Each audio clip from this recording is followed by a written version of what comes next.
Welcome to the Microsoft Security Insights Podcast with your hosts, Franklin Grimberg and Edward Walton, where we discuss Microsoft 365 security and Azure security news and products. Recorded December 8th, 2021. Welcome, Franklin, Brody, Rod. How are you doing? Great. Glad to have you back. Big Wonderful. collective welcome back. Yeah. Well, I'm not Glad going you were to able lie to and say make it's it good to back be in the back. country. Yeah, glad you could make it back in the country. Barely. This time. Escapades. I almost got shot. I almost got bit by a dog. Lost my luggage. It was a great trip. Got some sun. Typical. It sounds typical of my adventures, right? Something's always happening to me. So, really quick thing about it, a funny part of the story. Great time. South America is beautiful. We went to Botica, Medellin, which is coastal beach. Not my favorite, too hot. Back to, I'm sorry. Bogota is the capital, very New Yorkish. Medellin is very San Francisco, but a little bit more modern, really nice place. And Cartagena is coastal. What I did know about South America is it's straight down. We're in the same time zone, except for they're farther east. So the sun comes up like 5:15, 5:20 in the morning, and it goes down at 5:05. It's down, right? People are friendly. Food was great. Drink a lot of beer. Coming out my room, decided to go downstairs because I'm laying in the bed. I'm like, I bet Rod is running, staying in shape, and he's beating me. Let me go downstairs and get my run in. So the elevators don't work. I remember the bartender in the rooftop says, hey, this is the elevator people don't know about. When it's crowded, we tell our folks to just come use this when you're badge of work. Cool. But I didn't preface the stories like when we got to the hotel, I said, where's all this security and dogs and people with ARs and stuff? I said, well, I'm in Colombia. Atypical, right? I get on, I go down, I walk out the gym. And someone in Spanish says, put your hands up. Of course, I don't speak Spanish, so I put my hands behind my back. Lady walks over. She's the head of security. And she says, in English, why didn't you put your hands up? And once I realized she put, I said, ma'am, I'm gonna raise my hand. I got a question to ask. And she laughed. And she's like, who are you? And I'm like, I'm a guest here. She said, let me check you out. The president of Colombia was in the hotel. So he was downstairs working out. He had reserved it. So they had secured all the elevators except for that one elevator. So they cleared me, saw my badge, got the concierge to come down, the manager, like, yeah, he's a guest here, he's good. Then she turned around and laid into the security detail. Oh my God. She's like, how did this happen? But you didn't have to know Spanish. They were getting dressed down. And they were afraid of her too. Yeah, I said, that's what you get. I could have been anybody. You get her. Yeah. That's what you get.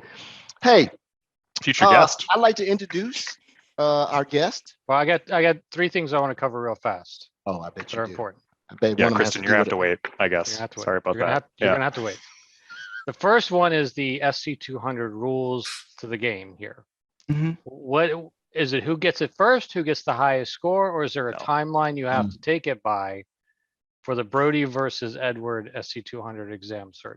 No score. Wait, Just it No, is. you got to do Because score. you- You got to do first you know person to I- pass. Because you know I love these games. I'm all about numbers and games. So I did come up with the rules of engagement. Really. All right. Here we go. Excellent. Rules of Oh, and engagement. he's written it down, so it's serious. On paper, it's official. Go ahead. Put it on the GitHub repo so we can link to it in the No, podcast. that's too complicated for him. Okay. Oh, All right. So the rules. Rule is you have to pass. Duh. You get 2 chances. It's an honor system. That means 3 First- for you. Whatever. First place. I mean, a point system. You get 1 point for passing it first. The tiebreak is whoever gets the highest score gets a point, and I will spot Brody 10 points. so you've lost Makes already. No. So okay. I got a better way. Whoever takes it first gets a point. Then the Okay. winner of each category, Mm. Azure Defender or whatever it's called today, M365 Defender and Sentinel, you get a point there. So it could be a tie, and then the tiebreaker will become who actually did the exam first. So there's 4 possible points, but the tiebreaker goes to who actually took the exam first. You get 0 points for your area of expertise. So Now if- it's getting all complicated. So Edward, This it's is 0 for insane. Sentinel, and Brody, it would be 0 for what? Defender, Defender. M365 Defender, I guess. That No, makes it- just makes it fair. do just 1 point each. All right, so we got the game down. And when do you have to take the exam by? Just Ed, or what do you want to do? Whatever you want to do, December. brother. It's December. Like, January 8th. Yeah, 1 month.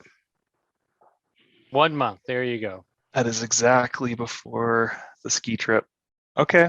Yep. Well, I'm going to be Okay. on a ski trip here in 2 weeks, so I'm not going to have any Really? study time. Yeah, I'm getting ready to head to Denver. You're going to Denver. Cool. I'd Actually, love- Right. Breckenbridge. Flying Right to Denver now- and then. Now, the Okay. next thing that I have, because we want to get to our guest, Rod, tell us about this new thing where Defender for Endpoint, I call it, so will be in Endpoint Manager, and so that you can go to the security blade now. What's the deal with that? Huh? Huh? You don't know about that. In security.microsoft.com. Right. So one of the complaints that I've always had was the fact that the security blade Yeah. with inside Endpoint Manager was something for Endpoint Manager. and Oh, you'd it's already have to have- there. Oh yeah, it's in mine. Yeah, it's there. You don't have that. It's been there for a while. And what? No, it hasn't. In security.microsoft.com. Yeah, it hasn't always They been. just announced something about the fact that it's going to automatically register M365 Defender devices in Intune. And now you're going to have access to the security blade. Right? Yeah. Yeah, I do remember something like that. Put you on the I- spot. I can't give you. Yeah. I All right. can't- And You're then, not talking You're not talking about a honey editor, a honey no, drop no. down, are you? Okay. All right. So then we'll move on to the next one since nobody knows what I'm talking about. No, I know what you're Just- talking about. I just have to. I glanced over it. You know how close I am to being off for the rest of the year. All right. So But the this is next a one- way. But this is Okay. a way to kind of, I don't know, endpoint manager and Intune kind of more of a merging of those two technologies. So All right. Then the next one is tell us about this new exam that could possibly be coming out. oh yeah, what's the name of that? Frank, I think you know better than I do. Yeah, he's throwing softballs. He's just staging up. He needs a front man. That's all he's doing. He need a point man. Well, and I can give you, Frank, I can actually give you a little bit more info on that, by the way. What's the name of it again? What was the title? Cybersecurity Architect. Cybersecurity Architect. So here's the story. Frank posted something Friday about this new, he found a link.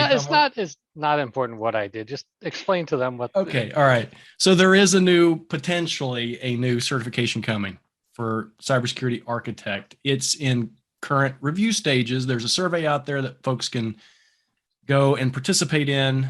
I talked internally to the folks that are managing that here this week after I saw Frank post about it on Friday.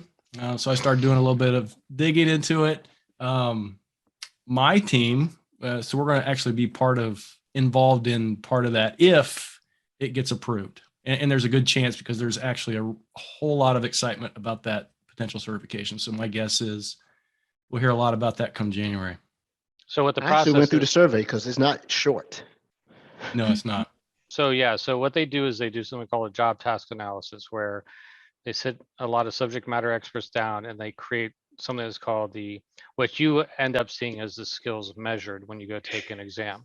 After the JTA, it goes to what they call blueprinting, and that's the time that the community can go out and take the survey and say, this is important, this isn't important, and so on. So make sure you read the role description, and then take the survey. One of the things I do want to point out there is they're talking about the requirements to getting the cert is that you must have passed your AZ 500 and your SC 200 or SC 300. Okay, so your That's AZ interesting. 500 is going to become much more important if you don't have that already. Also, Yeah. the people are saying, hey, should I take MS 500 or SC 200, SC 300? you should now go over to the SC200 or SC300 so you can move up to the cybersecurity architect.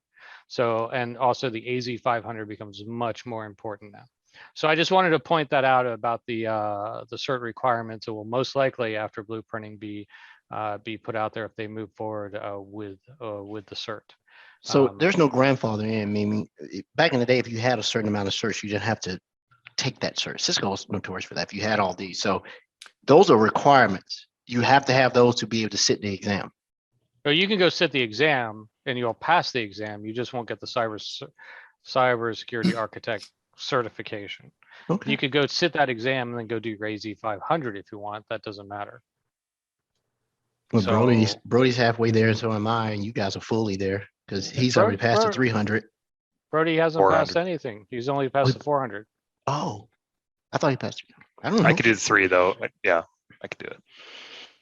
It can't be So, hard. yeah. Frank Well, passed it. you'll get the 200. You'll get the SC200 once you beat Edward in the competition here. Yes. And then you'll just do the AZ500. You'll be good to go. But you know what? Okay, I don't want to take up Kristen's time. We have a guest, Kristen, for anybody who wasn't aware. But Oh, like, yeah. if you're working primarily in the modern workspace, like I was telling Frank earlier, you're not even touching the stuff covered in AZ500, and so it's an interesting barrier that I'm going to have to cross. That's why it's called career enhancement and development. What you do and what you learn is not what you do on your job, is what you do afterwards, right? Where's your professional pride there, Brody? Wow. Just Wow. Wow. Wow. Yeah, All right. I Kristen's he's gonna be always scared. taking. Hey, Kristen's he's gonna be always scared taking. to take the questions here. So Edward, why don't you introduce our guest and we'll move forward and not let Brody respond to that. Kristen has left the chat. You're always Did you see picking that? on me. I'm the innocent one on this pod.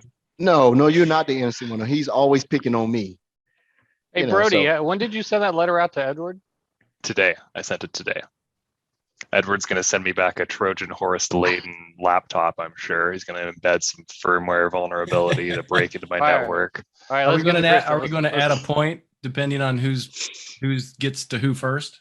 We can add a point to that. If you're able to compromise another host on the podcast, you get an extra point. Yeah, that sounds like a dangerous slippery slope game, but okay. Yep, sure. Yeah. Well, All right, all No, right. we're Yeah. not playing. Go ahead, Edward. So introduce our I guest. like to get our guest on. You can see that we don't take ourselves seriously. We give a little bit of information in between comedic, relief. Kristen Berg came to the Security Analytics GBB team after an illustrious career at working in numerous Microsoft security organizations and groups. She's forgotten more about some of the cool forensic stuff and investigation stuff and how Microsoft works than I know. She joined the team. I don't know who she made mad that made her come on this team. She ended up here, right? Welcome to the big house, right? I wanted her to come on and talk about her experience with working across different Microsoft orgs in a security role of some sort. And it'll give you some sit to how vast her experience is. And I can't wait. She's going to get the new person, relieved. And after that, I'm just going to bug her to death, right? And so we'll go.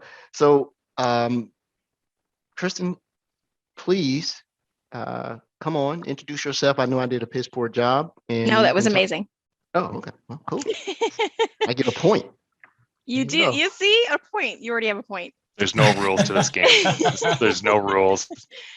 Hi. Thanks for having me. I'm Kristen Burke. I have worked at Microsoft for 8 years, not consecutively. I got my master's degree way back at Florida State, go Noles, in information security. And I have been in security for 18 years. So at Microsoft alone, I have worked on the Office 365 security response team, the NetSec team. It's like it's now Mystic, but it was NetSec and it was TWC before that. I worked in the audit team. So I was a security SME for audit. And then for the last 4 years, I've been working in the DSR SOC, which I don't know if you know, Microsoft, we have 5 SOCs. So I think people get a little confused about how many SOCs we have, or when they talk about the Microsoft SOC and they don't really know what they're necessarily describing. So we have a place called the CDOC with the Cyber Defense Operations Center. And in that CDOC, there's a bunch of different people that show up like the United Nations of Security. And those are all different SOC components of Microsoft. So like Xbox has their own SOC, Azure has their own SOC, the corporate identity has their own SOC. And then a couple other teams, Office 365 has their own. So then everyone gets together in that space and talks about what indicators are you looking at? What are you doing for hunting? How are you using your SIEM? What are you doing for your security purposes daily? And talks about and syncs on making sure that we are all cohesive. Before Satya got here, it was extremely separate. Every team was separate. We didn't really talk to one another, to be honest. So it was more difficult to protect Microsoft as a whole. So I'm very grateful for them building that out and kind of having everybody talk to one another. I think that makes the most reasonable, logical sense if you think about it. So yeah, so it's a great place to be. But the last 4 years I've spent in the DSR SOC, mostly working as a SOC architect, making sure that our tools fit the way that the SOC needs them to fit. So basically giving feedback, but also just having the product team shadow us and see how a real SOC works so that they can build the tools that make sense for the SOC to be able to use them. That's really cool. It Thanks. is. That is awesome. So did you join Edward's group, Edward's team, because he told you that you didn't have to do any work? Lead by example. Yes, exactly. That's exactly why I joined. I have I no told her career she did aspirations. I told her the SC200 wasn't a requirement. Get in while the getting's good, right? No, that's 4 pretty. years. That's pretty Oh, awesome. sorry. No. That's absolutely awesome. Because I don't think a lot of our customers realize how serious we are about security, not just for our platforms, but also internally for our own organizations. I think that's super awesome to know. Go ahead. So there is a group called DSRE. Is that right? Well, it's DSR now. We dropped we have to change our name every like 6 months, right? Because that's the Right. Microsoft way. Of course. Is Um, that the group that's responsible for making sure that we eat our own dog food, that when these product groups are bringing stuff to market, that they don't expose the operating platform, right? What is that role that group really does? 'Cause I've heard like 3 different things that it does. so Digital Security and Resilience is the group that runs basically IT security for Microsoft. So the SOC format, meaning your identities, your endpoint devices, your phones, whatever, anything that deals with security and deals with the corporate devices, identities, cloud apps, is all runs through this team. So they're only security focused on this. There's also like MSIT, which everybody used to call it that, but now it's Microsoft Digital, which is like the IT function of that space as well. So that team is the team that sent me a Nastagram and my manager Nastagram because they saw me running tour on my laptop. 100%. That's the team. I got one too for Mimi Cats. Yeah. Uh-huh. No. I know. bad, You know no. what? I had it in my Azure lab and it was nested, but I was in a rush and I downloaded it locally before putting it there, and it was like, oops. And then red bang email. I texted my manager and he's like, I figured you were just doing something legit. So Well, I don't think they care about me because I run that constantly for demos and things like that for customers. Rod showing off as usual. Yeah. Yeah. Exempt from all security. No, right. I mean, but I think you can imagine, just from your perspective, just literally your comments on this call, how hard it is to be a SOC analyst at Microsoft. No doubt. The culture is download stuff, play with stuff, have demos, show customers things, and the amount of benign positives, meaning like people who are just doing security research, is incredible, unbelievable. And the culture is to do that. The culture is not, let's lock down these machines and stop people from doing this. And so I think it's very challenging for a SOC. Or you can just hand somebody a couple wads of cash to be put on the watch list, the trusted list, or whatever. That's Frank's favorite feature, the watch list. You go, right? I So let me messaged ask the SOC analyst who reached out to me because I wanted to apologize for wasting their Aw, time. Right. that's And I'm like, nice, and then, yeah. I'm like, then please tell me how I can run these tools so that I can get the lab and, have a good customer engagement. And they sent me the list of Obviously. unapproved software. and all the policies and everything. It's like, oh yeah, okay, yeah, good, thank you, I appreciate. They were very nice. I just, I didn't, obviously, if a serious incident comes up and you were taking up their time as an internal, benign incident, then I would feel terrible, right, if you took up someone's resources. So they were very nice to deal with, luckily. Yeah. Well, thank you for saying that, because we do get a lot of Mhm. interesting emails back from people who are not as gracious. Can imagine. So you can imagine, and I understand everybody's just trying to do their job, right? I mean, truly, that's what we're all trying to do. But I think that when you can see it from the SOX perspective on, we have so many alerts anyway, and then having more is just really challenging. So let me ask one more question along those lines. Obviously, we eat our own dog food. I would hope that we do, right? Do you mean then the perspective of, do we use all of our own security tools? The answer is yes Yes. to that. Yes. How far are we trailing in DSR or DSE behind what is actually being put out there? Meaning, are we bleeding edge? Yeah, we get, in fact, a lot of times when I talk to customers, I have to say, can I talk about this? Can I talk about this? Is this something that customers have? Because we're pre-private preview. They're like, hey, we're rolling this out. Sometimes they don't even tell us. They just roll it out. And we see new things. We're like, okay, we don't even know what this is. So yeah, we're the ring before that. So it's a lot of, hey, this is super beta. Sorry, it doesn't really work. Good luck. A lot of Alpha my even. job, yeah, right. It's not even right. And a lot of my job for some of the product teams, so I won't name, was to say, you need to take a breath. We can't just have random devs rolling out stuff randomly. You know what I mean? Like, just take a breath. We are a real SOC. This is really our job. We need you to we totally appreciate you need the feedback, and we totally appreciate that you want us to give you feedback, but it's got to be more controlled than that, because sometimes it was like the whole thing would change and the SOC analyst would be like, I have a playbook and I don't even know what I'm supposed to do now. So you can imagine that that's a little challenging as well, but it's great. What about, if any, and if you can talk about it, the non-Microsoft security tools? I have to assume that we're consuming things that are not ours, especially we have our own red team, blue team, purple team, gray team. Well, let me ask a more pointed question. Are we running Sysmon anywhere? Don't we produce that? Regardless. I think No. we own it. Okay. Mark sold it. And I'm just Um, wondering, right? Because that's Frank's favorite tool. He just loves I Sysmon. not as a corporate entity, we are not. I don't know if certain individual people are. But as a corporation, like as we manage the endpoints, we are not. You're just using MDE or whatever else. Okay. We use MDE and we use WEF, Windows Event Forwarding. We don't use Sysmon to channel anything anywhere, to my knowledge. Mhm. Yeah, Kristen, he asked you that to troll Frank, basically. But thank you for giving us the information. Thank you for indulging me, right? Yeah, like Kristen's on the inside job. Okay. So to build on Edward's hilarious question, so what percentage, maybe if you can't name like specific non-Microsoft products, would you say that we consume in terms of a larger percentage Microsoft in-house eating our own dog food, and then 5 or 10% of the things that we need to cover for edge cases? Can you give some sort of estimate in terms of how we leverage that? Sure. I mean, from a security perspective alone, not just IT functions, Right.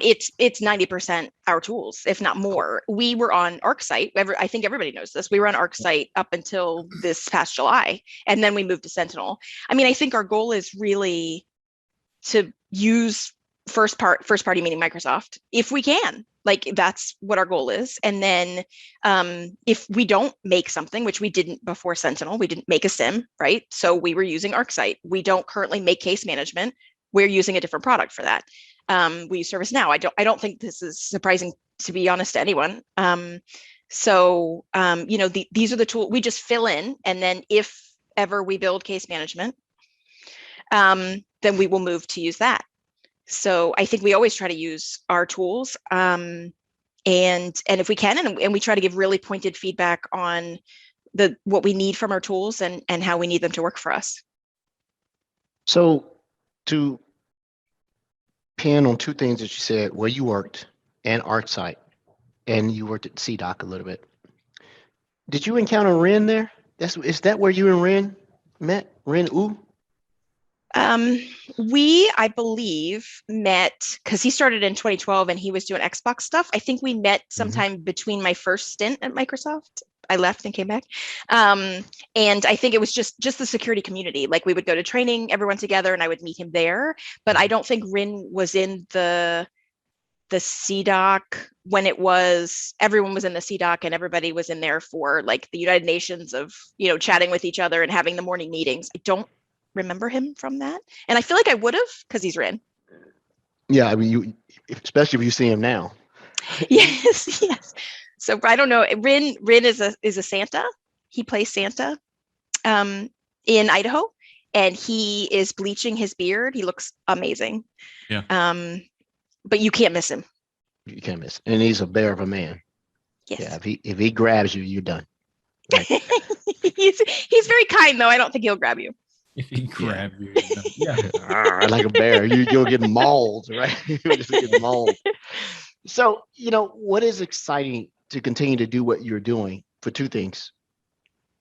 Why did you come back, right? And is it because Microsoft finally turned the corner and you like, yeah, okay, now they're taking it seriously. We'll do it. Was that ever a concern, or was it just, hey, I'm gonna take a little break and then come back? So what is exciting about working in security at Microsoft? And I know that's a very broad question because I don't know what it means. It's just stuff all over, right? But it sounds like there's some method to the madness here. So what's exciting for you to do? I just really, really enjoy security. I enjoy the fact that it changes basically every day. I mean, every day something's new. In security, and attackers are coming up with new tactics. And as hard as it is to defend against that, I think it's really, really interesting. I think it's very interesting to be able at Microsoft. It's a unique opportunity to be able to use our tools and say, this happened and you detected it, and that's amazing. Or this happened and you didn't detect it, and we need to fix that immediately. And being able to sort of get that to resolution for our customers, to be able to tell our customers, yes, we went through this.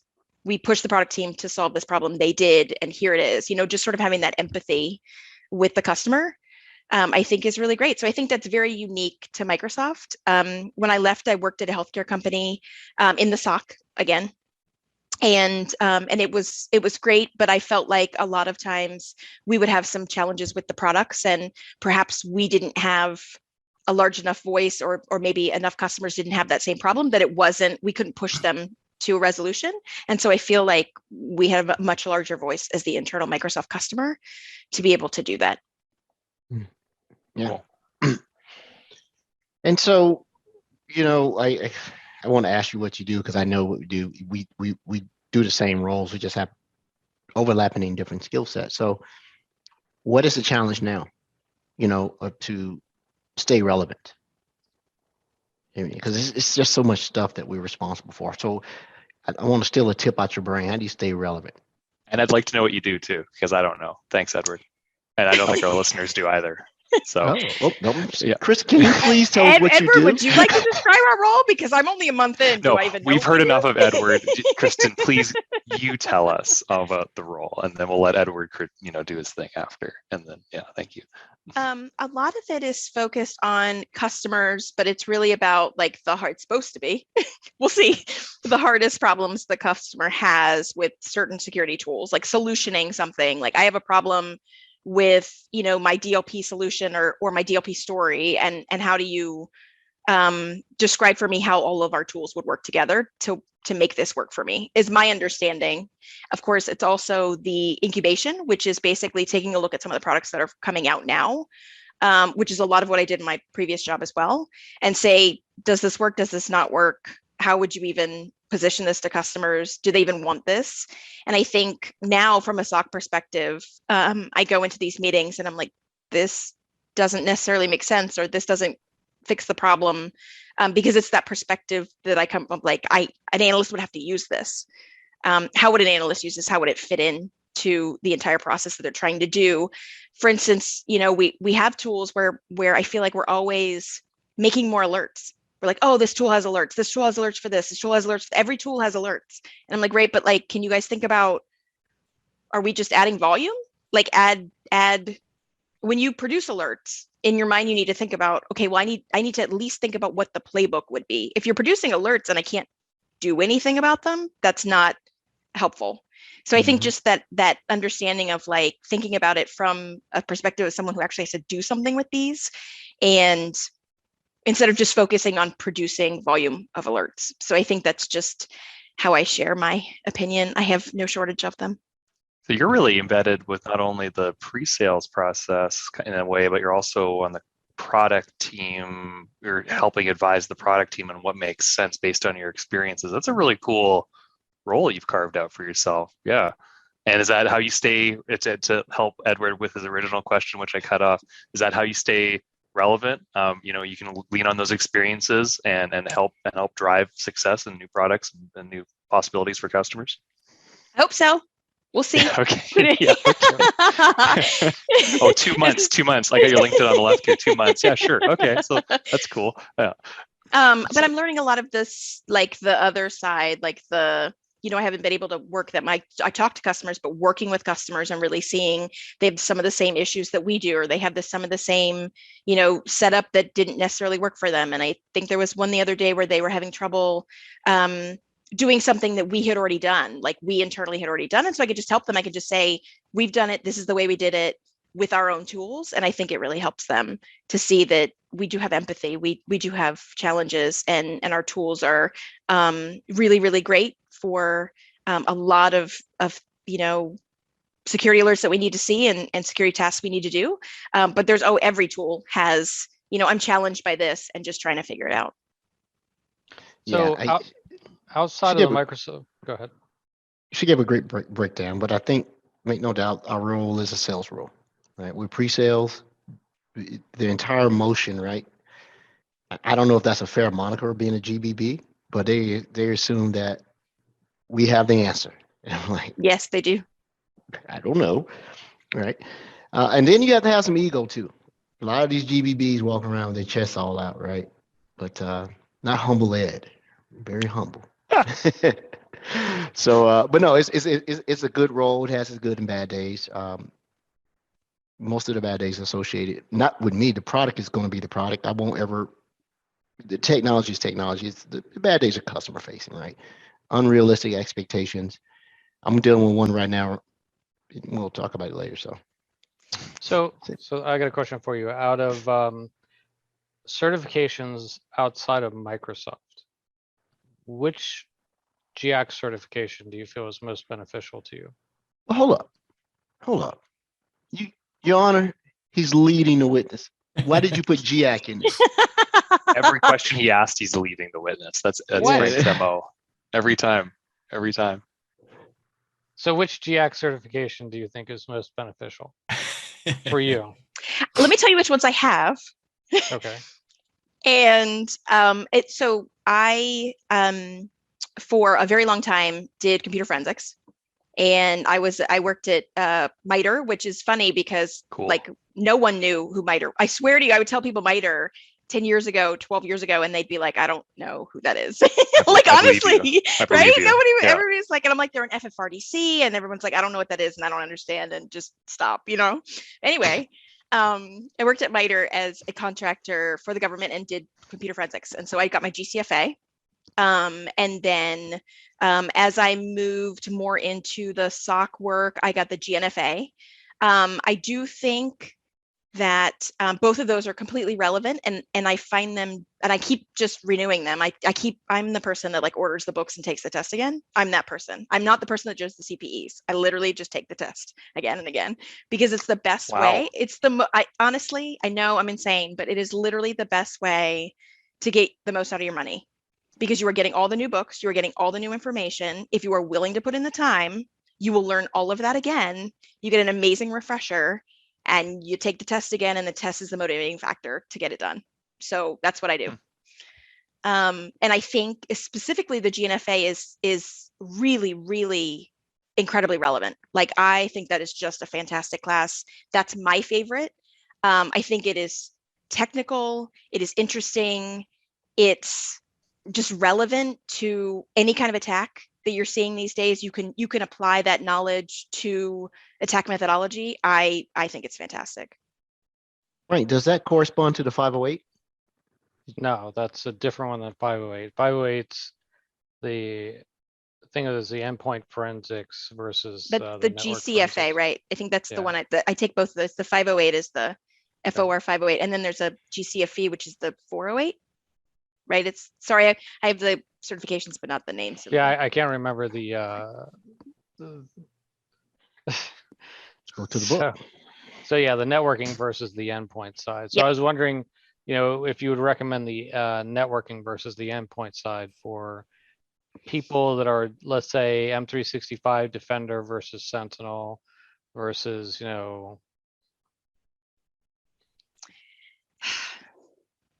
That's hard. I think, me personally, this is not, sorry, this is caveated by everything because I'm no expert, but I do think that you should take 508 before you take 574 or 572 or whatever it is, like the endpoint before the network. I think you need to fundamentally understand kind of where we came from, like where data is coming from and how it sits on the device and how it's generated and why you care before you get to network. But that's just me. I'm I biased. agree. No, I Okay. definitely. Oh, good. We're both definitely biased. agree, Yay. so. Okay. Kristen, you're allowed to have So- opinions here. It's okay. Yay. Yeah, there's no No. experts on this call at all. So it's all Okay, good. good. Yeah. Good. Yay. All right. So out of now, Edward, you have to ask our favorite question. I'll let you frame it so I don't lead the witness. Oh, Ed leads the witness too on this question. Anyway, No, I here we go. don't. I don't. another I'm ins- extremely Let's see if fair he even and gets I the am- product names right. I am Yeah, no extremely doubt. fair, bipartisan, and I just, let it roll. So, Kristen, how You long made has mojitos last week about? Kristen? How long has Microsoft Cloud App Security been your favorite product? Oh my goodness, that's worse than me. What is this cloud app? Oh my What is this God. cloud app security product? I mean, Microsoft Defender that for doesn't Cloud even exist. Applications. How long has that really been the thing that you Cloud really dig down into, right? You know that all the products are like my children, and I could never pick a favorite. You have to Oh, pick what a favorite. What a I- great have to- one. Ask Defender ask the- for endpoint, Defender for identity, Defender for Office, or Defender for cloud apps, as they call it today. You have to And- choose one. In cloud app security. Wow, look at all the Same product one. groups on the It's call. the same one. You need to It- deploy one first. Maybe not pick a favorite. You need to deploy one first to help pick a protect your favorite. We wanna get greenfield organization. Let's Which get do her you in deploy trouble. Pick a first? favorite. Pick a favorite. I mean, Wait- the tool that the SOC cannot live without is Defender for Endpoint. No question. Love it. Well, it goes Love back Sorry, to- it is. That goes back to What the an answer. recommendation for, it Look, goes back look to how recommendation for tests. disappointed Edward is. That's awesome. We What need to an answer. screenshot that. So, Chris is dead to me. I'm gonna. Because, and I'll tell you, because our network data for Defender for Cloud Apps, MCAS, whatever it's called now, comes from Microsoft Defender for Endpoint. Yeah. So we had done the Fortinet to, that's another tool that we had, Fortinet to MCAS for a while. And now we use the Defender for Endpoint network data directly to MCAS. So you got to deploy that first. Yeah, Love Fortinet's a favorite. I think I sent you one, didn't I, Rod? Fortinet firewall. Yes, you did. Yeah, It's warming his feet right now. It's warming his feet. Yeah. Got it on. I hear it humming. You know. Those things are Uh, great. I guess I'm gonna send you one, Brody. I got some more laying around, right? Oh I yeah, used to do send me it- all I- your compromised hardware. I can't wait. Yeah. Just people are just ungrateful Canadians, man. It's- So I'm sorry, Yeah. Edward. oh no, no, Oh, it's no. okay. he That's he good, hears though. it every week, so that's okay. Yeah. I think Well, only one guest has ever said cloud app security, so it's okay. I don't even think it was a guy that worked on the cloud app security team, right? he chose something else. That's amazing. We've had Jared Poppleman come on and a few other people to talk about it. So it's where I cut my teeth. Second product I cut my teeth on when I came to Microsoft and started doing security. The first one was an odd one. It was an acquisition and it was ATA.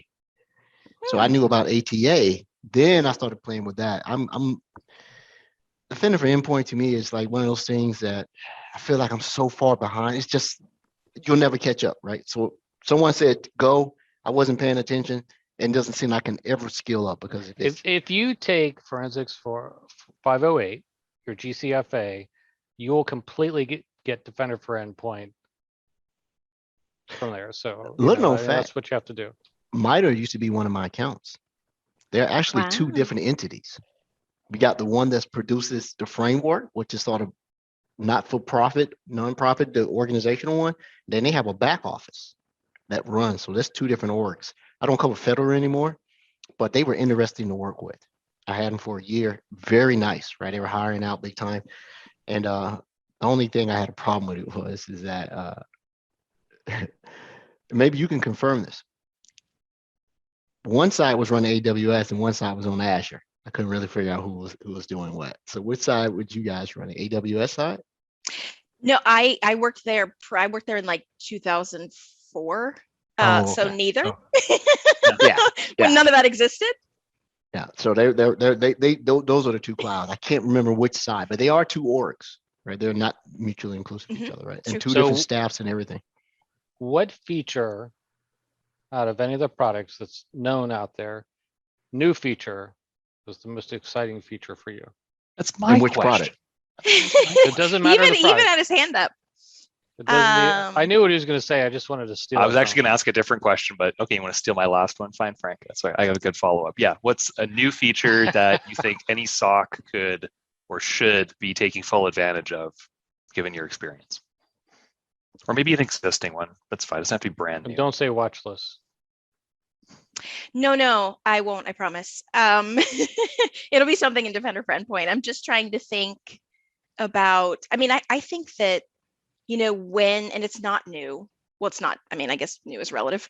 I mean, I think live response was honestly life-changing for the SOC because, instead of having to have 200 domain admins, instead of having to have even people JIT to be elevated on a device, you can literally just access the device directly through the portal. It's unbelievable. It's so helpful to pull files. It's so helpful to do work where you just need to be in and out and you don't have to worry about your creds across the network. It's just amazing. Like that's an amazing feature. The Isn't- RDP was great too, right? I'm just kidding. Yeah, exactly. You know what would be Live a great feature when they finally bring in the MEM into MDE, right? Because now I'm having these Really? conversations that They're doing that. yes, Really? They're doing that. It's already been Really? announced. So Ed's so behind. live Ed, go response have is another- just Never mind. live response is just basically a interpreter shell running on the endpoint. I'm just joking. there's a interpreter shell run on the So endpoint. so now this is a real question here.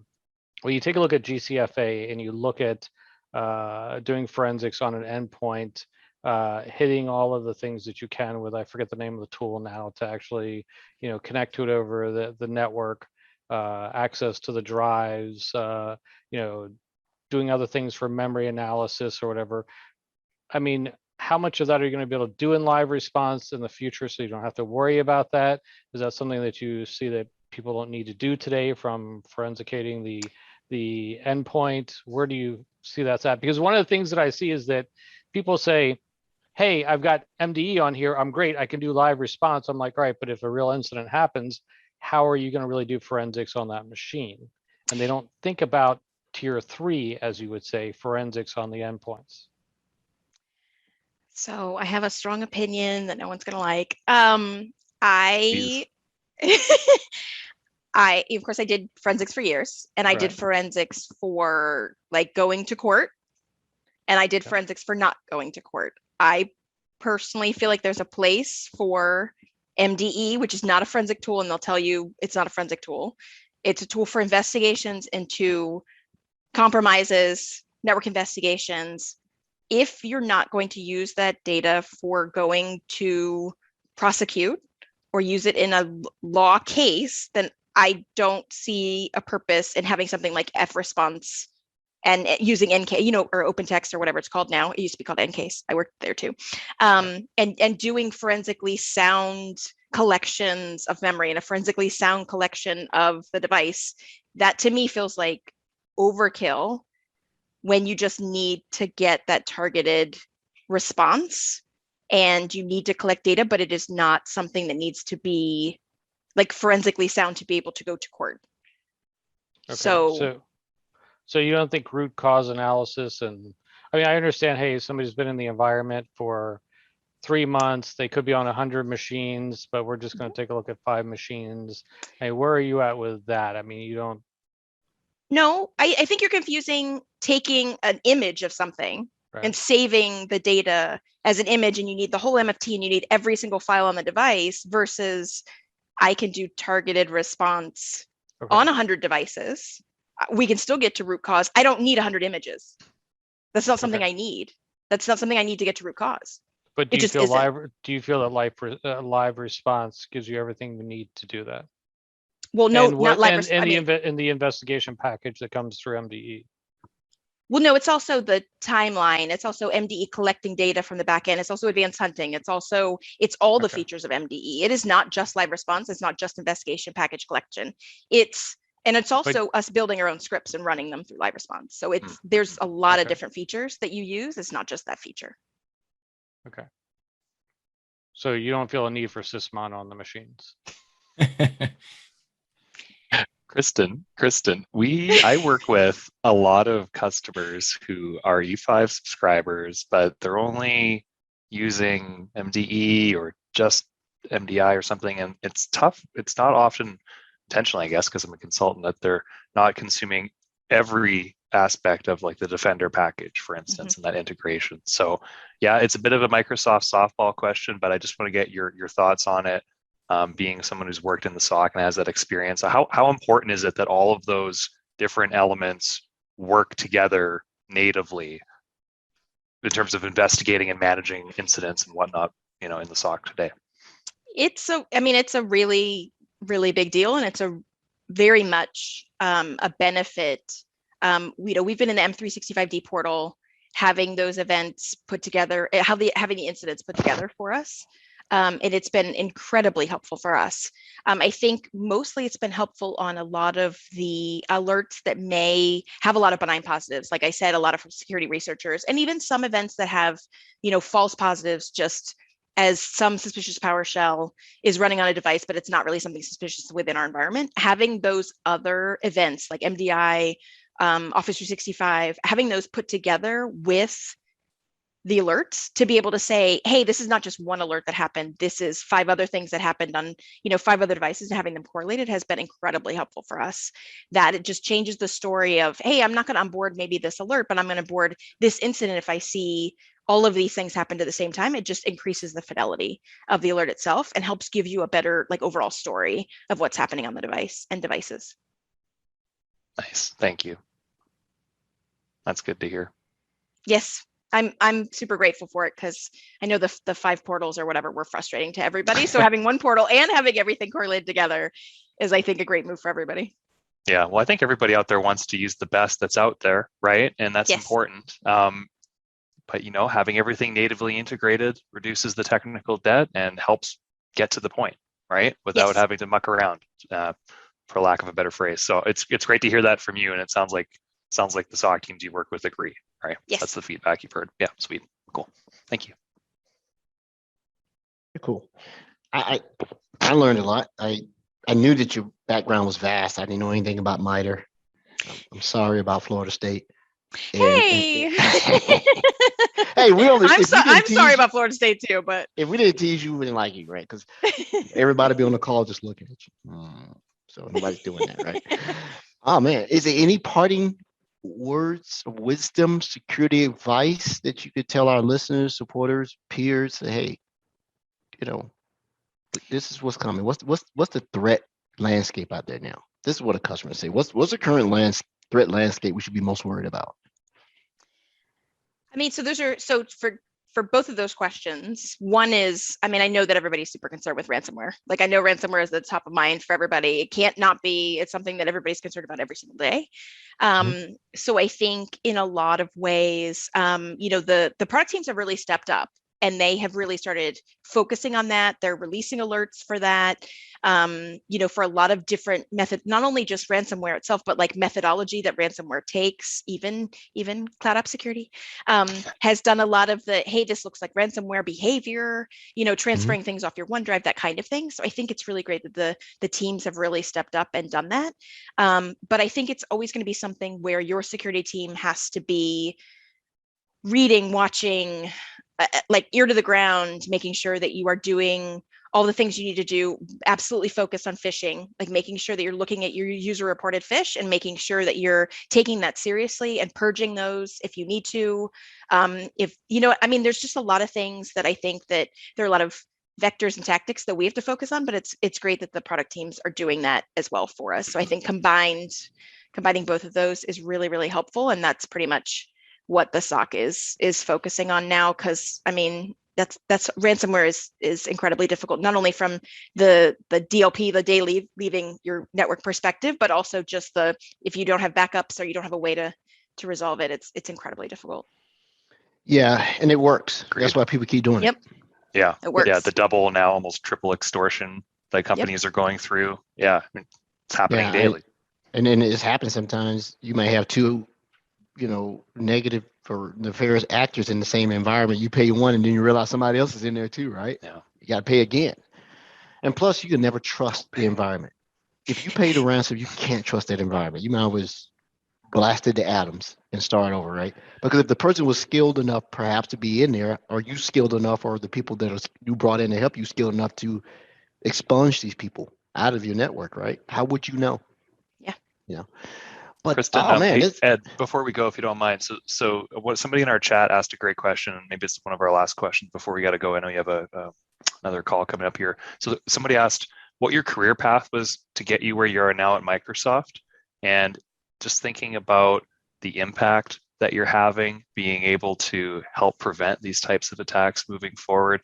Do you have any words of advice people looking to get into the security field, whether it's through a forensics path like yourself or through technical infrastructure, or even if you're just coming from some of the more social sciences that we've seen? I know a lot of our internal security teams, it's not coming from a technical background, but maybe from a legal or from other backgrounds, right? We're studying people and methodologies. So just your thoughts on getting into security, where you are today, and then what advice you may have for people looking to do that themselves. I mean, I'm super, super fortunate, of course. And actually, when I was in my bachelor's program, it happened to be 2001. So it was September 11th, actually, like that. It was right before I was supposed to graduate. And because no one was hiring, I just said, okay, well, now I'm going to get my master's because this just seems reasonable. And while I was getting my master's, the National Security Agency decided that they were going to give scholarships to people and do like centers of academic excellence. And so they did that. They paid for my master's and I went to work for them. So I'm like the luckiest person on the planet. So cool. Certainly like right place, right time works.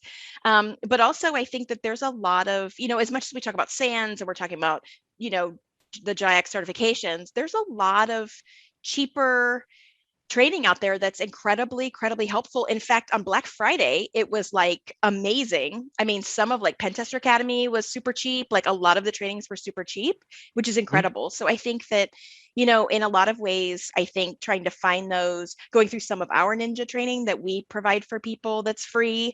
I mean, going through those labs, I think reading a lot of that and getting really a great understanding of some of just the basics and the fundamentals before you get into security and really digging in. You don't need a technical background. You really don't. I mean, tons of people I've worked with didn't have a technical background and they just were self-taught and they loved it. I think, most of the interviews I've gone to where people ask me, who do you follow on Twitter? What do you read every day? What are you interested in? What are you passionate about? And you're talking about the newest incidents and the newest things in the news and how they work and how interesting they are to you and, how you would think about defending them or how you would think about, I read this blog on this, but I would do it this way, like just being creative, but also getting really involved. There's a lot of resources out there. If you look around, you've got to dig a little deeper. Of course, it's always easy to say, the SANS stuff is like $8,000 or whatever, and you don't have $8,000 to spend. But I think there's a lot of good, free and less expensive security training out there that is really interesting and setting up your own VMs and setting up your own environment and doing that too. I think is just a really great way to dig in and people in interviews are willing to hear it. They're willing to hear about your interests and they're not focused on your background and your education. Like people want more people in security. And I think the more you could talk it and be passionate about it, I think the more you're likely to get a job. I love that answer. Thank you so much. Yeah, great answer. I think the soft skills are something else, right? Because as you get that base level knowledge and you choose which way you fork. I did most of my career as consulting, right? And so you and I found that when security really was taken seriously by the world, whether people act on it or not, and I hope I've never been that. You're a great storyteller. I think you do things that inspire trust. And a lot of security people are condescending. Like you wouldn't be in this spot if you had done this, right? But if you Yeah. can tell the story and make it feel as though the person that was making an honest effort, that's how you get people to adopt. Because the fear mongering aspect of selling security is over. People, Yeah. if you don't know by now, you should do Mhm. it. So let's look at different things, right? Don't talk about what could happen if you don't get this. Let's talk about how you can achieve your initiatives and how you can go down this and what's going to be the best product and be able to share stories and experiences with them. And then people will be a little bit, because insecurity, if you can get a customer that shares dirty laundry with you, you got the trust. Yes. Right.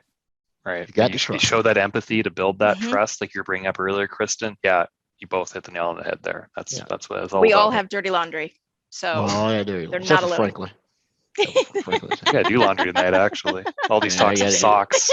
I can Yeah, well, hear you. I can hear you. Oh, okay. Oh, he's still here, Drat. Yeah, I think that's where he went. okay.